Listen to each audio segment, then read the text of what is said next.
तो देखो हम लोग क्या बात करने वाले हैं, थर्मोडायनामिक्स। थर्मोडायनामिक्स दो वर्ड से मिलकर के बना हुआ है, राइट? कौन कौन सा वर्ड है बताओ? ये दो वर्ड से मिलकर के बना हुआ है, ग्रीक वर्ड है वो। एक है हमारे पास में थर्म और दूसरा क्या है, हीट। ठीक है, तो लिखो यहां पर हम लोग क्या लिख सकते हैं कि दो वर्ड से मिलकर के बना हुआ है। एक है हमारे पास में थर्म, ग्रीक वर्ड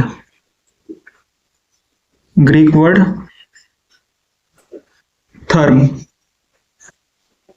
और थर्म का मतलब क्या होता है, हीट। और डायनामिक का क्या मतलब होता है, डायनामिक का क्या मतलब होता है, डायनामिक का मतलब होता है फ्लो। ठीक है, हम लोग किसके बारे में पढ़ने वाले हैं, हीट के फ्लो के बारे में पढ़ने वाले हैं। ठीक ना, देखो अगर हम बात करें ना एज ए केमिस्ट या फिर केमिस्ट्री स्टूडेंट, आप क्या बात कर सकते हो कि केमिस्ट्री में हम लोग को किसके बारे में पढ़ना होता है, बताओ तो। केमिस्ट्री में हम लोग किसके बारे में पढ़ते हैं, केमिकल रिएक्शंस के बारे में पढ़ते हैं। किसके बारे में पढ़ते हैं, केमिकल रिएक्शंस। अब केमिकल रिएक्शन में तीन चीजें आती हैं। कितनी चीजें आती हैं, तीन चीजें। पहली चीज तो ये कि क्या ये रिएक्शन पॉसिबल है। पहली चीज क्या है, is this reaction is possible. First of all कोई भी रिएक्शन करवाने के लिए जा रहे हैं, कोई दो रिएक्टेंट है उनको मिक्स करेंगे, तो क्या उनके बीच में रिएक्शन होगी या फिर नहीं होगी। ठीक है ना, is this reaction is possible, यानी कि क्या, फिजिबिलिटी ऑफ द रिएक्शन। क्या, फिजिबिलिटी।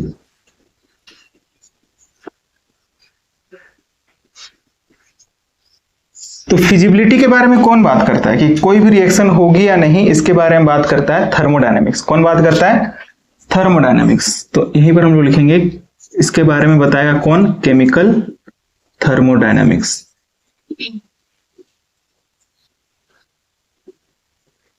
कि कोई भी रिएक्शन जो है ना पॉसिबल होगी या नहीं, यानी कि फिजिबिलिटी ऑफ द रिएक्शंस के बारे में बात करता है केमिकल थर्मोडायनेमिक्स, राइट। अब इसके बाद केमिकल थर्मोडायनेमिक्स के बाद में अगर हम दूसरी चीज के बारे में, अगर रिएक्शन के दूसरी बात के बारे में बात करें तो क्या है कि कोई भी केमिकल रिएक्शन अगर होगी तो कितना एक्सटेंट तक होगी। कहने का मतलब क्या है कि कितना रिएक्टेंट जो है वो प्रोडक्ट में कन्वर्ट हो जाएगा, राइट। यानी कि क्या बोल सकते हैं हम, सेकेंड नंबर पर बोल सकते हैं कि extent of the reaction, how much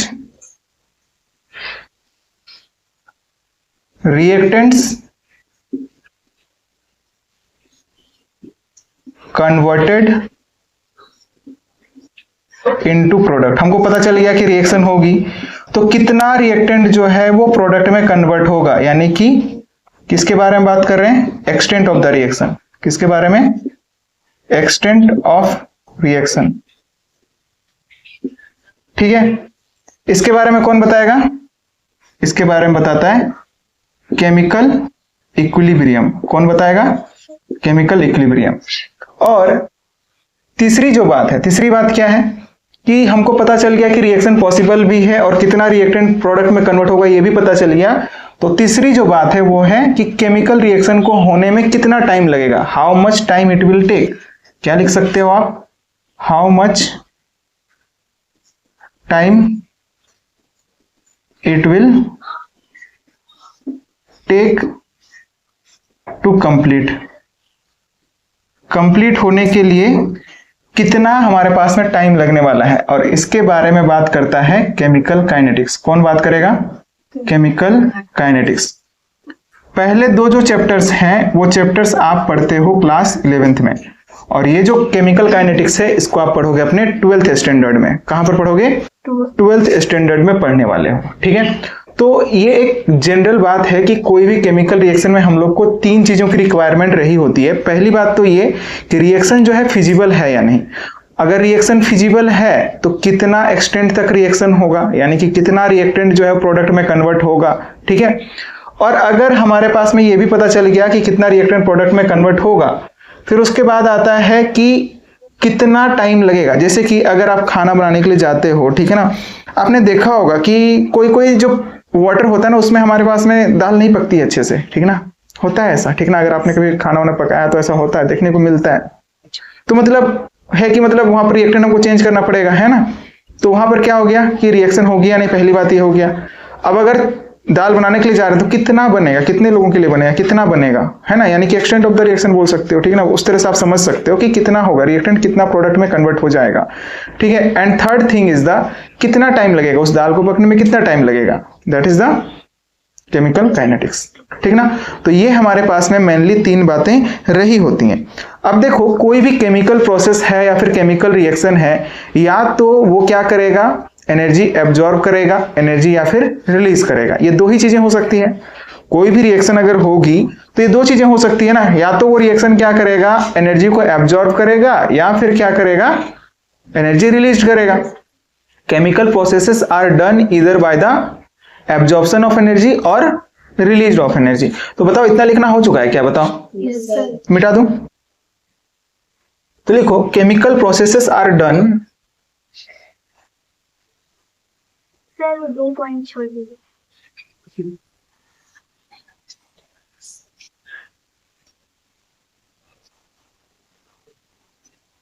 लिखो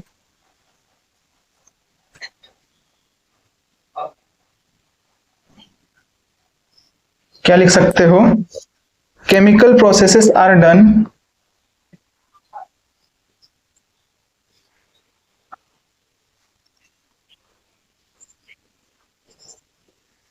chemical processes are done either by absorption or you can say absorption or by evolution of energy, ठीक है। केमिकल प्रोसेसेस क्या होंगे, या तो एब्जॉर्प्शन या फिर एवोल्यूशन। एवोल्यूशन मतलब क्या, रिलीज करेंगे एनर्जी को, ठीक है ना। तो 2 तरह से हो सकता है, ठीक है ना। और हम लोग आगे बात करेंगे, जहां पर एब्जॉर्ब करता है उसको हम लोग बोलते हैं एंडोथर्मिक प्रोसेसेस, और जहां पर रिलीज करता है उसको हम लोग क्या बोलते हैं, एक्सोथर्मिक, ठीक है ना। और थर्मोडायनामिक जो है not concern with the total energy, thermodynamics not concern with total energy of the body, thermodynamics not concerned with total energy of system। System के टोटल एनर्जी के बारे में बात नहीं करता। अभी हम लोग डिस्कस करेंगे कि सिस्टम क्या होता है, सराउंडिंग क्या होते हैं, इन सब के बारे में डिस्कस करेंगे अभी, so don't worry about that. तो आप क्या देख पा रहे हो कि थर्मोडायनेमिक्स जो है वो टोटल एनर्जी के साथ में डील नहीं करता है, ठीक ना। ये किसके साथ में डील करता है, it deals with energy change. किसके साथ में डील करता है, एनर्जी चेंज के साथ में ये डील करता है कि एनर्जी चेंज कितनी हुई, सिस्टम और सराउंडिंग के बीच में एनर्जी का एक्सचेंज कितना हुआ, उसके साथ में ये डील करता है, ठीक है। तो अब लिख सकते हैं हम लोग, क्या लिख सकते हैं कि थर्मोडायनेमिक्स को डिफाइन कर सकते हैं। क्या कर सकते हैं, डिफाइन। तो थर्मोडायनेमिक्स होता क्या है, थर्मोडायनेमिक्स साइंस का वो ब्रांच है जिसमें कि हम लोग एक्सचेंज ऑफ एनर्जी के बारे में पढ़ते हैं। किसके बारे में पढ़ते हैं, तो लिखो, इधर लिखना हो चुका है, मिटा दूं आप।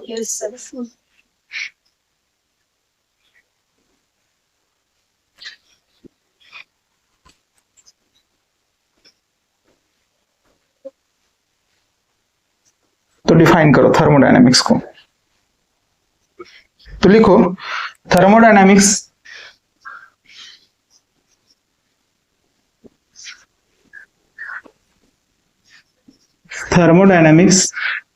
is the science of या फिर science which deals with system and its properties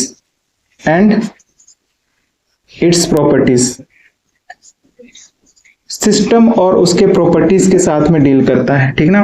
and it's transformation, यानी कि energy and it's transformation, energy and it's transformation, energy और उसके ट्रांसफॉर्मेशन के साथ में डील करता है ये। एक्सटेंट ऑफ द रिएक्शन भी बोल सकते हो, किसके साथ में, extent of the reaction before attaining equilibrium, ठीक ना, क्योंकि एक्सटेंट ऑफ द रिएक्शन के बारे में एग्जैक्टली कौन बात करेगा कि अच्छा यहाँ पर मत लिखो, ठीक ना, वहां उसको हम लोग इंपॉर्टेंस में डिस्कस कर लेंगे, ठीक है। And feasibility of the reaction, and feasibility of the reaction, और किसके बारे में बात करता है ये, फिजिबिलिटी ऑफ द रिएक्शंस के बारे में, कि कोई भी रिएक्शन जो है वो होगी या नहीं। सिंपली आप ये कहो कि हीट के फ्लो के बारे में, एनर्जी के ट्रांसफॉर्मेशन के बारे में ये बात करता है कि कोई भी रिएक्शन होगी या नहीं, इसके बारे में ये डिस्कस करता है कौन, थर्मोडायनेमिक्स, ठीक है। अब हम लोग देखते हैं कि इसका इंपॉर्टेंस क्या है। तो सबसे पहली बात कि ये जो है ना थर्मोडायनेमिक्स जो है किसके बारे में बात करेगा, फिजिबिलिटी ऑफ द रिएक्शंस के बारे में। किसके बारे में डिस्कस करता है ये, फिजिबिलिटी ऑफ द रिएक्शंस के बारे में। तो लिखो, हेडिंग क्या डालोगे, इंपॉर्टेंस ऑफ थर्मोडायनेमिक्स। उधर लिखना हो चुका है, बताओ नहीं हुआ सर। इंपॉर्टेंस ऑफ थर्मोडायनेमिक्स की इंपॉर्टेंस क्या है, थर्मोडायनेमिक्स का इंपॉर्टेंस क्या है। आज का पूरा क्लास जो है ना पूरा की पूरा थियोरेटिकल रहने वाला है, ठीक है। हम लोग बेसिक टर्मिनोलॉजी को डिस्कस करेंगे, यहाँ पर बेसिक टर्म्स को डिस्कस करेंगे कि वो होते क्या है एक्चुअल में, ठीक है ना। तो लिखो, हेडिंग क्या डालोगे, इंपॉर्टेंस ऑफ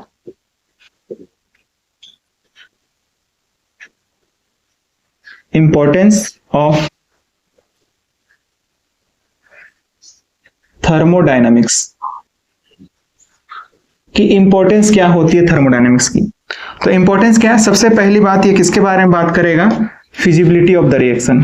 पहला पॉइंट में क्या लिखोगे, फिजिबिलिटी ऑफ रिएक्शन। पहली बात तो ये बताता है कि कोई भी रिएक्शन होगी या नहीं, ठीक ना, under the given condition, under given condition. कोई भी गिवन कंडीशन है, यानी कि टेम्परेचर है, प्रेशर है, उस गिवन कंडीशन पर रिएक्शन फिजिबल होगी या नहीं। और दूसरी जो बात है वो क्या है, एक्सटेंट ऑफ द रिएक्शंस के बारे में भी ये बात करता है, but before attaining the equilibrium, ठीक है ना। यानी कि आप क्या लिखोगे, एक्सटेंट ऑफ रिएक्शंस के बारे में बात करता है, एक्सटेंट ऑफ रिएक्शन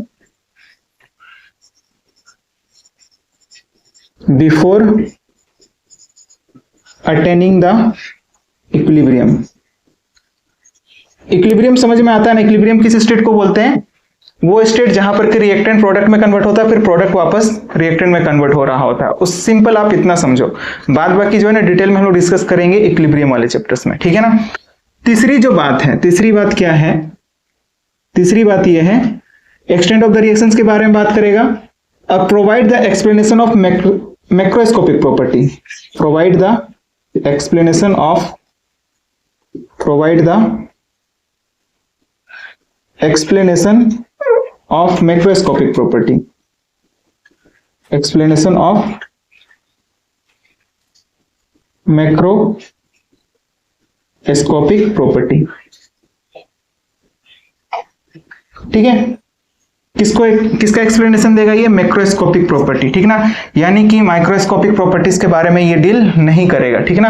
तो ये बात अपने को ध्यान में रखना है कि सबसे पहली बात क्या हो गई, फिजिबिलिटी ऑफ द रिएक्शन, दूसरी बात क्या होगी, extent of the reaction, and तीसरी बात क्या है कि ये एक्सप्लेनेशन प्रोवाइड करता है about the macroscopic property of the system. अभी डिस्कस करेंगे कि सिस्टम क्या होता है, सराउंडिंग क्या होता है, सिस्टम कितने तरह के होते हैं, बाउंड्री कितने तरह का होता है, इन सब के बारे में अभी हम लोग पढ़ेंगे, so don't worry about that. अब लिखो कि हमारे पास में लिमिटेशंस क्या है, ठीक ना, limitations, what are the limitations of chemical thermodynamics. ये जो थर्मोडायनेमिक्स है इसका लिमिटेशन क्या क्या है।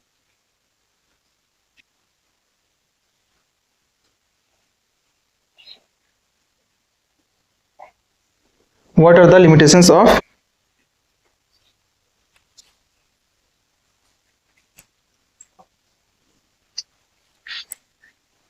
limitations?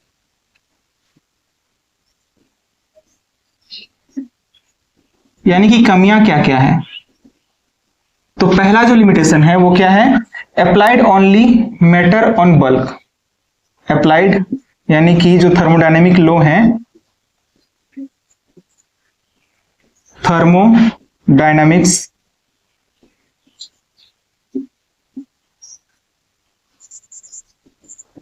laws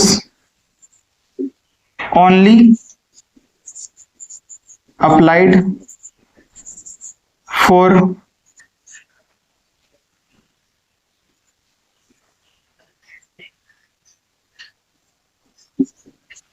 matters to the bulk, or you can say that is macroscopic property. That is macroscopic property.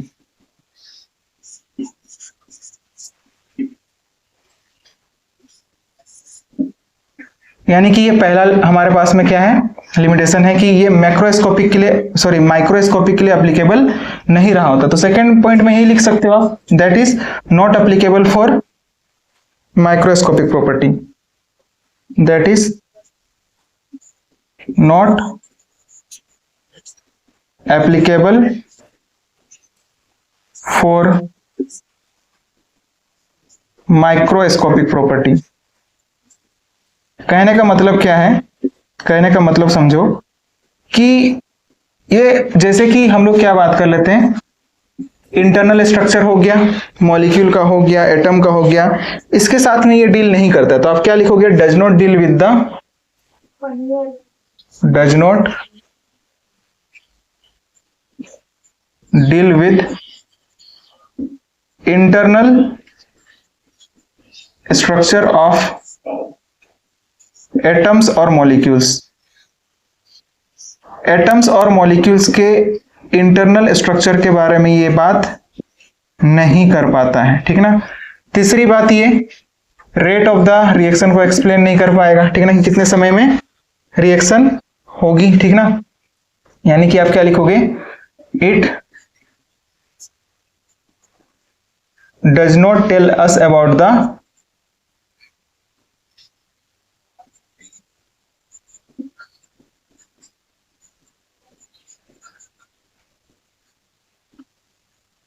about the what rate of the reaction, कि time कितना time लगेगा उसके बारे में ये बात नहीं करता है, ठीक है ना। और जो चौथी बात है उधर लिखना हो चुका है, बताओ। फिजिबिलिटी के बारे में तो बात करेगा, ठीक ना, only predict the feasibility of the reaction, but only concern with the initial and final state of the system. किस पर डिपेंड करेगा, सिर्फ और सिर्फ, यानी कि किस पर डिस्कस करेगा, ये फाइनल और initial state of the system. हो चुका है ना लिखना इधर, बताओ, मिटा दो। यानी कि फोर्थ पॉइंट में लिखो, it tells us only about the feasibility of the reaction, यानी कि सिर्फ और सिर्फ फिजिबिलिटी के बारे में बात करता है ये, और यानी कि फाइनल और इनिशियल और फाइनल स्टेट। क्या बोल रहे हो, सेकंड पॉइंट में स्ट्रक्चर ऑफ एटम्स और मॉलिक्यूल्स लिख लो। ओनली कंसर्न विद, इसका हमारे पास में चौथा जो लिमिटेशन है वो क्या होगा, only concern with, only concern with initial and final state of the system, कि इनिशियली किस स्टेट पर था और फाइनली किस स्टेट पर है, उस पर डिपेंड करेगा, स्टेट ऑफ सिस्टम, ठीक है। तो ये बात रही होती है हम लोग का क्या लिमिटेशन, कि थर्मोडायनेमिक्स का लिमिटेशन क्या क्या होता है, ठीक ना। यानी कि किन के बारे में डिस्कस नहीं करेगा। पहली बात तो क्या, माइक्रोस्कोपिक प्रॉपर्टीज के बारे में डील नहीं करता है, सिर्फ और सिर्फ मैक्रोस्कोपिक प्रॉपर्टीज के बारे में बताता है। दूसरी बात क्या है, deals with the internal structure of atom और मॉलिक्यूल्स। एंड तीसरी, it does not tells us about the rate of the reaction, ठीक ना, रेट ऑफ द रिएक्शन, जिसके बारे में कौन बताएगा, काइनेटिक्स बताएगा। And only concern with the initial and final state, बीच में क्या हुआ उससे कोई मतलब नहीं है, फर्स्ट ये था और लास्ट में हमको ये मिला, यही इससे ही डिस्कस करेगा ये, ठीक ना। बीच में क्या हुआ क्या नहीं हुआ उससे इसको कोई भी मतलब नहीं रहने वाला है, ठीक है ना। तो ये रहा होता है, आगे हम लोग डिस्कस करेंगे, ठीक ना, कि एक होता है हमारे पास में पाथ फंक्शन, एक होता है स्टेट फंक्शन, इन सब के बारे में जब डिस्कस करेंगे तो आगे हम लोग डिटेल में डिस्कस करने वाले हैं, ठीक ना। तो ये था हमारे पास में एक थर्मोडायनेमिक्स का जनरल इंट्रोडक्शन, ठीक ना। अब हम लोग डिस्कस करेंगे इस पर आने वाले जो जनरल टर्म है, सिस्टम क्या होता है, सराउंडिंग क्या होता है, इन सबको डिस्कस करेंगे, ठीक है। तो लिखो पहले इतना।